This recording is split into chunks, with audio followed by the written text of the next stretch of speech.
蝦幾錢啊？蒸龍躉45蚊打一仔，自己筆。45蚊呢度任裝喎。龍蝦送唔到飯，時候我揾配啲雞蛋俾人哋。哦，跟雞嘅。这也太貼心了吧！點龍蝦配雞我都係第一次聽。大家好啊！今日帶大家去翻牌一檔被稱之為地盤工人嘅隱世飯堂，一齊體驗一下香港工地附近嘅飯店係咩水平先。Let's go， Let's go！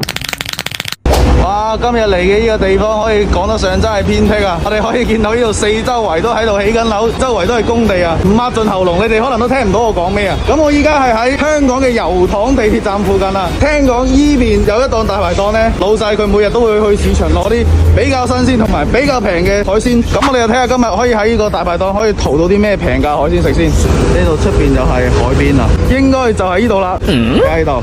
東源街熟食市場應該係呢度裏邊啦。到啦！官記大排檔 ，Let's go！ 已經過了飯點，現場沒什麼人。今日有冇海鮮啊？有龍蝦，有海鮮湯飯，有。我可唔可以喺度揀下先啊？直接喺度落單得啦，我喺度食啊。龍蝦幾錢啊？半邊攞一邊得啦，我一個人。即係你一份，係啦，一份半邊。哦，一份係一份。咁仲有咩啊？蒸龍躉60，海鮮湯飯有60。好啊，攞多個呢個。好，攞多個魚，係得。跟住仲有咩海鮮啊？係得咁多。湯飯你啱啱？湯飯咩都有啲，咩都有啲。幾錢啊？海鮮湯飯啊？都係60。攞多個咯，咁就。哦，只得個湯飯。我專門跑過嚟嘅，好遠，成身都好啊。係啊，整得好少少啊。嗰邊仲有快餐係嘛？我哋睇下快餐有咩食先。來考察一下員工飯堂。紅爪排骨、豬腳。選擇還是挺多的，唔知係咪我行得太耐啊？我感覺每一樣都好好食，好下飯啊！趕緊回位置開飯。凍檸啊！凍檸茶一杯，你試下個海鮮湯飯先。呢啲咁快啊？即刻煮啊！而家影先，睇下海鮮湯飯有啲咩？哎呀，我唔記得叫佢飛沖添。哇，好鮮啊，好鮮！飯係自己裝啊？自己買得好啊！白飯任裝。OK。呢個係咪我自己直接收就得㗎啦？要45蚊加45蚊啊！即係加45蚊一個餸。加45蚊打一仔。哦，45蚊咩都可以包。係啊。45蚊呢度任裝喎，好抵喎，45蚊任裝。這些員工飯堂確實很親民。龍蝦送唔到飯，時候我揾配啲雞蛋俾人哋。哦，跟雞嘅，即係送㗎啦。哇，正啊！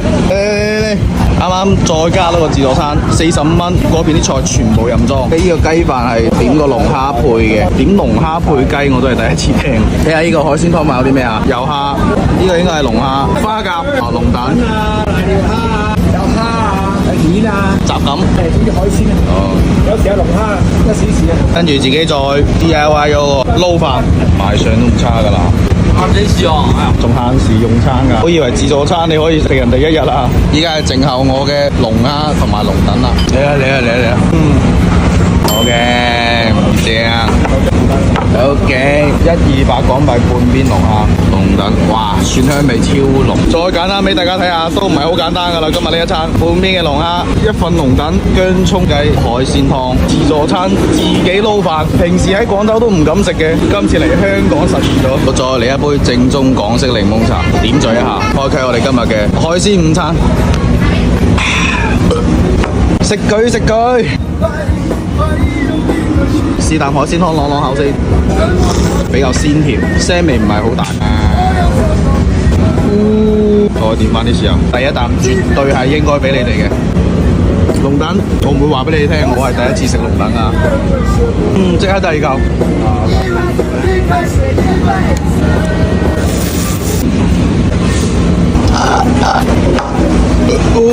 今日光譜行動成功啊！啱啱見到出邊有個海邊，我哋出去海邊嗰邊邊行邊總結，睇下今日呢餐幾錢先。埋單啊，老闆娘。254。我仲喺嗰度兜咗2盒菜啊。咁我加你15蚊啦，食得OK 唔 OK 啊？可以啊。哦，你呢度營業時間幾點到幾點啊？我哋做個午餐就收㗎啦。就做午餐啫。係啦，兩點半就收㗎啦，午餐就。晚餐唔做。呢度冇㗎啦，呢度附近係工廠區。呢度附近係咪可以講係工業區啫？係啊，冇錯，仲係工業區。即係平時過嚟幫襯嘅都係啲工人居多咯。係啦，冇錯。好，唔該你啊。有啲口渴，整多杯嘢飲都好喎。冰啡有冇啊？我哋就港式咖啡，喺度飲攞走。攞走。我個冰啡加奶嘅。呢個係港式咖啡。好嘅，幾錢啊？我收翻你6蚊啦，跟翻我餐啦。哦，今晚個餐係嘛？係啊，因為你食咗幾個餐啊嘛。多謝你。OK，唔該。多謝晒。冰啡。